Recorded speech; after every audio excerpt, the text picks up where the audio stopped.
जय हिंद साथियों। तो स्वागत है आप सभी का आपके अपने YouTube चैनल पर। तो आज हम कंप्यूटर के बारे में पढ़ने वाले हैं। जैसा कि आपको पता है, हमारी कंप्यूटर की बिल्कुल जीरो लेवल से क्लासेस चल रही हैं। इसी में आगे की कड़ी को बढ़ाते हुए हम नेक्स्ट क्लास आपके सामने लेकर आए हैं। तो आज कंप्यूटर के बारे में कुछ महत्वपूर्ण हम बातें करेंगे। तो बिना देरी से हम अपनी क्लास को स्टार्ट कर रहे हैं। इससे पहले यदि आप चैनल पर नए हैं तो चैनल को सब्सक्राइब जरूर कर लीजिए। तो चलिए शुरू करते हैं आज की क्लास। तो कंप्यूटर की आधारभूत कार्य प्रणाली। तो सबसे पहले पढ़ेंगे हम कंप्यूटर की आधारभूत कार्य प्रणाली, यानी इसमें क्या क्या प्रोसेस होते हैं, जिसको बोलते हैं हम आईपीओ साइकिल, कंप्यूटर का साइकिल चक्र बोलते हैं जिसे। तो इसमें होता है इनपुट, प्रोसेस और आउटपुट। तो इसके बारे में देखते हैं। सबसे पहले आता है इनपुट। तो इनपुट क्या होता है? जो यूजर द्वारा दिया गया डेटा और निर्देश होते हैं उनको बोलते हैं इनपुट। अगला है प्रोसेस, यानी इनपुट डेटा पर जो भी प्रक्रिया की जाती है वो सीपीयू द्वारा की जाती है, उसको बोलते हैं हम प्रोसेस।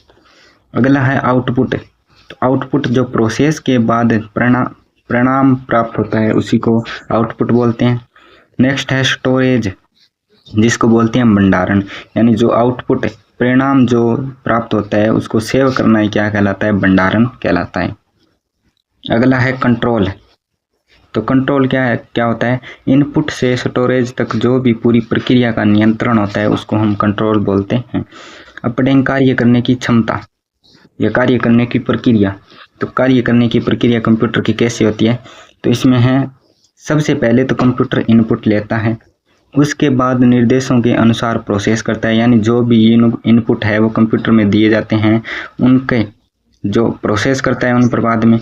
और प्रोसेसिंग का कार्य है वो सीपीयू द्वारा किया जाता है। किसके द्वारा किया जाता है? कंप्यूटर में प्रोसेसिंग का कार्य सीपीयू द्वारा किया जाता है। और अंत में जो आउटपुट यूनिट द्वारा परिणाम यूजर को दिखाया जाता है, जो भी आउटपुट यूनिट है उसके द्वारा परिणाम है वो यूजर को दिखाया जाता है।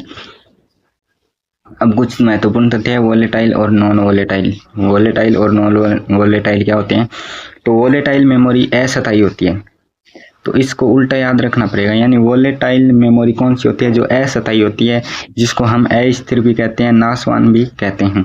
यानी इसमें बिजली जाते ही डेटा मिट जाता है। वोलेटाइल है, उसमें जब बिजली चली जाएगी तो डेटा है वो भी मिट जाएगा। नॉन वोलेटाइल मेमोरी कौन सी होती है? तो स्थायी, जो भी स्थायी मेमोरी होती है उसको बोलते हैं नॉन वोलेटाइल या फिर स्थिर, या इसी को बोलते हैं गैर नाशवान। इसमें अगर बिजली चली भी जाएगी तो डेटा है वो सुरक्षित रहेगा। वोलेटाइल और नॉन वोलेटाइल ये होते हैं। वोलेटाइल की बात करें तो रैम है वो एक नॉन वोलेटाइल स्टोरेज है, और रोम है वो, रैम वोलेटाइल है और रोम है वो नॉन वोलेटाइल है। अब पढ़ेंगे हम कंप्यूटर की संरचना एवं संगठन। कंप्यूटर की संरचना और संगठन के बारे में पढ़ेंगे। तो कंप्यूटर, सबसे पहले पढ़ेंगे हम कंप्यूटर ऑर्गेनाइजेशन। क्या होता है कंप्यूटर ऑर्गेनाइजेशन? तो कंप्यूटर सिस्टम की सभी यूनिट्स को कैसे अरेंज और कनेक्ट किया जाता है ये बताते हैं कौन? ऑर्गेनाइजेशन। कंप्यूटर सिस्टम के जितने भी यूनिट है उनको कैसे अरेंज और कनेक्ट किया जाता है ये कौन बताता है? तो ये कंप्यूटर का ऑर्गेनाइजेशन बताता है। सिस्टम के गोल्स को प्राप्त करने पर ध्यान देता है। अगला है कंप्यूटर आर्किटेक्चर, यानी कंप्यूटर का जो ढांचा होता है वो क्या होता है? तो कंप्यूटर किसी कार्य को कितनी कार्य क्षमता से करेगा यह बताता है। कंप्यूटर आर्किटेक्चर क्या बताता है कि कंप्यूटर है वो कोई भी कार्य कितनी कार्य क्षमता से करता है, यह कौन बताता है? तो कंप्यूटर का आर्किटेक्चर बताता है। अब पढ़ेंगे हम कंप्यूटर सिस्टम की मुख्य यूनिट्स। कंप्यूटर सिस्टम की मुख्य यूनिट्स के बारे में पढ़ेंगे। कंप्यूटर सिस्टम की मुख्य यूनिट्स। तो कंप्यूटर सिस्टम 3 यूनिट से मिलकर बनता है, ये सभी को पता है। इनपुट यूनिट, सिस्टम यूनिट और आउटपुट यूनिट। इनपुट जो भी डाटा कंप्यूटर में हम देते हैं वो इनपुट यूनिट, सिस्टम यूनिट जो सीपीयू इसमें आता है जो डेटा को प्रोसेस करता है, और आउटपुट यूनिट जो परिणाम प्राप्त होता है उसको हम आउटपुट यूनिट कहते हैं। सबसे पहले पढ़ेंगे हम इनपुट यूनिट के बारे में। तो इनके बारे में विस्तार से अध्ययन हम अगले अध्याय में करेंगे, और इनपुट का यहाँ पर थोड़ा थोड़ा विवरण दिया हुआ है जिसे हम पढ़ेंगे। डेटा या सूचना को कंप्यूटर में इंटर करने के उपयोग में होती है, तो कौन होती है? वो इनपुट यूनिट होती है। अगला, इसके उदाहरण की बात करें तो keyboard, mouse, scanner, floppy disk, ये क्या है? एक प्रकार की इनपुट यूनिट है। अगला पढ़ें तो हम सिस्टम यूनिट। सिस्टम यूनिट क्या होता है? तो सिस्टम यूनिट है वो एक टिन प्लास्टिक का बना बॉक्स होता है जिसमें इलेक्ट्रॉनिक घटक होते हैं, यानी सिस्टम यूनिट है वो किसका बना होता है, तो टिन या प्लास्टिक का बना होता है। अब सिस्टम यूनिट में क्या क्या शामिल होते हैं, तो इसमें शामिल होते हैं power supply, memory, motherboard, CPU जिसको माइक्रो प्रोसेसर भी बोलते हैं, और विभिन्न पोर्ट, जितने भी पोर्ट्स होते हैं वो भी किस में शामिल होते हैं, सिस्टम यूनिट में। सिस्टम यूनिट का मुख्य भाग कौन सा होता है, तो सीपीयू होता है। अब हम सीपीयू के बारे में विस्तार से अध्ययन करेंगे। सीपीयू के बारे में हम विस्तार से अध्ययन करेंगे। अब तो सीपीयू कंप्यूटर की सिस्टम यूनिट का मुख्य भाग कौन सा होता है, तो सीपीयू होता है। सीपीयू का पूरा नाम बहुत बार पूछा जाता है, क्या होता है, तो सेंट्रल प्रोसेसिंग यूनिट। ये सीपीयू का क्या होता है, पूरा नाम होता है सेंट्रल प्रोसेसिंग यूनिट। कंप्यूटर का मस्तिष्क या कंप्यूटर का ब्रेन किसे कहते हैं, तो सीपीयू को कहते हैं। कंप्यूटर का जो मस्तिष्क होता है वो सीपीयू को कहते हैं। जितने भी निर्देश कंप्यूटर में दिए जाते हैं उनको एग्जीक्यूट कौन करता है, तो सीपीयू करता है। कंप्यूटर के जितने भी ऑपरेशन होते हैं वो कहाँ संपन्न होते हैं, तो सीपीयू में संपन्न होते हैं। सीपीयू की गति बढ़ाने से कंप्यूटर की कार्य क्षमता है वो भी बढ़ती है। सीपीयू के मुख्य भाग कौन कौन से होते हैं, तो सीपीयू के 3 भाग होते हैं, एक एएलयू, एक सीयू, एक मेमोरी। यानी एक एएलयू जो अर्थमेटिक लॉजिक यूनिट, एक सीयू कंट्रोल यूनिट, एक एमयू मेमोरी यूनिट जिसको स्टोरेज यूनिट भी कहते हैं। अब पढ़ेंगे हम एएलयू के बारे में। तो एएलयू क्या होता है, एएलयू का पूरा नाम arithmetic logic unit. Arithmetic logic unit ALU के कार्य क्या होते हैं, तो कार्य जितने भी अंक गणितीय गणनाएं जैसे जोड़, बाकी, गुणा, भाग होते हैं वो कौन करता है, एएलयू करता है। जितनी भी तार्किक गणनाएं हैं जैसे एंड और नोट आदि भी कौन करता है, एएलयू करता है। डेटा की तुलना कौन करता है, तो वो एएलयू यानी अर्थमेटिक लॉजिक यूनिट करता है। एएलयू को कंट्रोल सेक्शन से आदेश मिलता है। प्रोसेसिंग के दौरान जो रजिस्टर और एक्यूमुलेटर का उपयोग होता है वो एएलयू में होता है। अगला है कंट्रोल यूनिट। कंट्रोल यूनिट के बारे में पढ़ेंगे हम। तो कंट्रोल यूनिट, इसका पूरा नाम कंट्रोल यूनिट जिसको सीयू बोलते हैं। कार्य की बात करें तो कार्य कंप्यूटर के जितने भी भागों की गतिविधियों का नियंत्रण है वो कौन करता है, तो सीयू यानी कंट्रोल यूनिट करता है। जितने भी निर्देश होते हैं उनका संचालन भी कौन करता है, सीयू कंट्रोल यूनिट करता है। कंप्यूटर का केंद्रीय तंत्रिका तंत्र किसे कहते हैं, सीपीयू को कहते हैं। कंप्यूटर का केंद्रीय तंत्रिका तंत्र सीयू को बोलते हैं। सीयू यानी कंट्रोल यूनिट को बोलते हैं। कंप्यूटर सिस्टम की गतिविधियों को नियंत्रित करता है कौन, कंट्रोल यूनिट। एएलयू मेमोरी और इनपुट आउटपुट के बीच समन्वय है वो भी कौन करता है, तो वो सीयू कंट्रोल यूनिट करता है। सिस्टम को सही दिशा निर्देश देने का कार्य भी कौन करता है, तो सीयू करता है। इनपुट प्रोसेस आउटपुट के बीच नियंत्रण का काम भी कौन करता है, सीयू करता है। कंप्यूटर सिस्टम की जितनी भी गतिविधियां हैं वो सीयू यानी कंट्रोल यूनिट द्वारा संचालित होती हैं।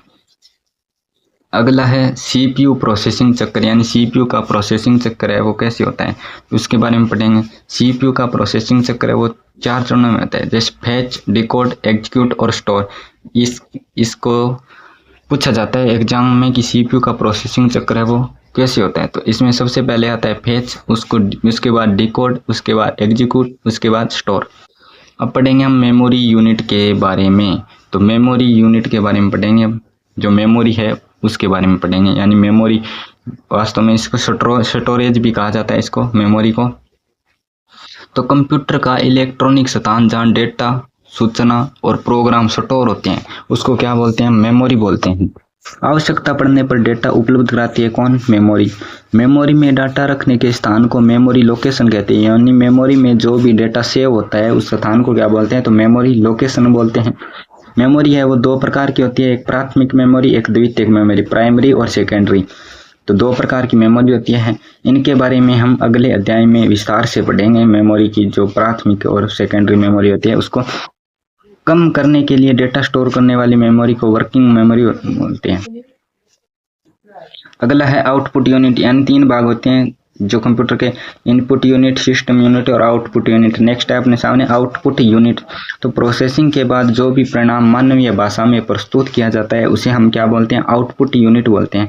आउटपुट यूनिट के उदाहरण बोलें तो मॉनिटर, जो कंप्यूटर में सर्वाधिक प्रयुक्त आउटपुट डिवाइस है वो मॉनिटर है। यह एक सॉफ्ट कॉपी आउटपुट डिवाइस है। कैसा है, सॉफ्ट कॉपी आउटपुट डिवाइस है। और प्रिंटर, जो हार्ड कॉपी आउटपुट डिवाइस के रूप में सर्वाधिक उपयोग होता है वो प्रिंटर का होता है। अब हम पढ़ेंगे मदरबोर्ड के बारे में, कंप्यूटर के मदरबोर्ड के बारे में पढ़ेंगे। मदरबोर्ड क्या होता है इसके बारे में अध्ययन करेंगे। तो सिस्टम यूनिट में सीपीयू कहाँ पर लगा होता है, तो मदरबोर्ड पर लगा होता है। यानी जो सीपीयू होता है वो किस पर लगा होता है, मदरबोर्ड पर लगा होता है। कंप्यूटर का एक आवश्यक भाग है मदरबोर्ड। मदरबोर्ड को अब क्या क्या नामों से जाना जाता है, तो ये नाम पूछे जाते हैं मदरबोर्ड को, यानी किस किस नामों से जाना जाता है मदरबोर्ड को। तो क्या क्या बोलते हैं इसे, printed circuit board, system board, logic board और मेन बोर्ड। ये किसके नाम है, ये मदरबोर्ड के नाम हैं। मदरबोर्ड कंप्यूटर का बैकबोन या रीढ़ की हड्डी किसे बोलते हैं, तो मदरबोर्ड को ही कहा जाता है। CPU drive, expansion slot, RAM, ROM आदि सभी कहाँ पर लगाए जाते हैं, तो मदरबोर्ड पर ही लगाए जाते हैं। नए हार्डवेयर जोड़ने के लिए किसका उपयोग किया जाता है, तो मदरबोर्ड का उपयोग किया जाता है। तो प्यारे विद्यार्थियों, आज की क्लास अपनी यहीं तक, अगली बात करेंगे हम नेक्स्ट क्लास में। तो यदि आप चैनल पर नए हैं तो चैनल को सब्सक्राइब जरूर कीजिए, लाइक कीजिए, वीडियो को शेयर कीजिए, कमेंट कीजिए। धन्यवाद। जय हिंद, जय भारत।